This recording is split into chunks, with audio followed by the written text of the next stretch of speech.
Pemirsa, menjual produk khas Indonesia di Amerika Serikat punya tantangannya sendiri. Ya, tak semuanya berhasil seperti yang dialami oleh diaspora Indonesia di Chicago dengan bisnis restoran, toko grocery, galeri seni. Selain berbagai kaidah bisnis, diperlukan pula modal lain untuk mempertahankan keberlangsungan bisnis ini di Amerika Serikat.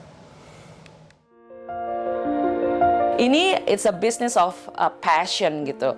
Karena kalau bagi saya, kalau bukan saya yang melakukannya lagi, siapa lagi? Modal cinta, itulah yang diperlukan dalam merintis bisnis memperkenalkan Indonesia di Amerika menurut Lydia Anastasia Hardono Kadarman, pemilik galeri legenda di Chicago, Illinois. Karena bisnis ini membutuhkan suatu passion, saya melihatnya sebagai it's the art of living. Sejak Oktober 2022, legenda mulai menawarkan produk kerajinan tangan karya pengusaha mikro kecil dan menengah di Indonesia dan diaspora Indonesia di Amerika.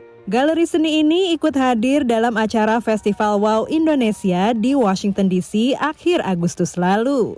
Legenda adalah bisnis ketiga Tasya selain restoran Minahasa dan Toserba Indonesia Warung yang dirintis bersama dua rekan bisnis Juni 2021. Di warung yang sangat disayangkan sekarang saya harus menutup warung karena memang ada banyak hal yang terjadi. Tapi kalau menurut saya dari tiga bisnis saya tersebut itu, kalau kita mau bisnis sendiri, kita bisa maju bisnis sendiri, melakukan sendiri semuanya. Tetapi saya berpikir begini, kalau saya melakukan everything by myself, how far I can go? Sehingga menurutnya menggandeng rekan bisnis yang dapat berkolaborasi untuk berkembang menjadi salah satu kunci keberhasilan selain tentunya produk yang ditawarkan. Pat Taylor, pengunjung festival yang kerap melakukan perjalanan bisnis ke Indonesia, melihat potensi pasar produk Indonesia di AS. You should do more importing. I think there's a market here. In what area? You know, a lot of your boutiques and your cotton clothing, I think women and men actually for shirts would really like.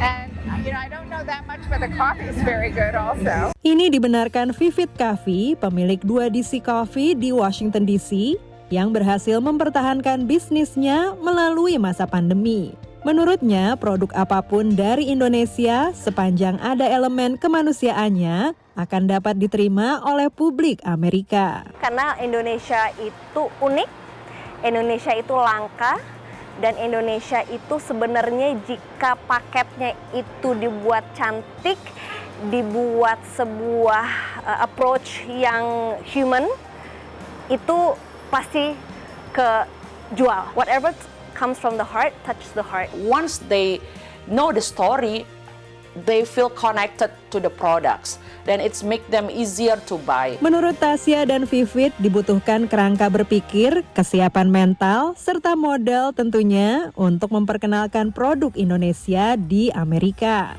Tak ada proses yang instan, harus memiliki ketekunan dan kesabaran di awal untuk membangun fondasi bisnis yang sesuai dengan lingkungan di Amerika. Dari Washington DC, Dania Iman, Nia Iman Santoso, VOA.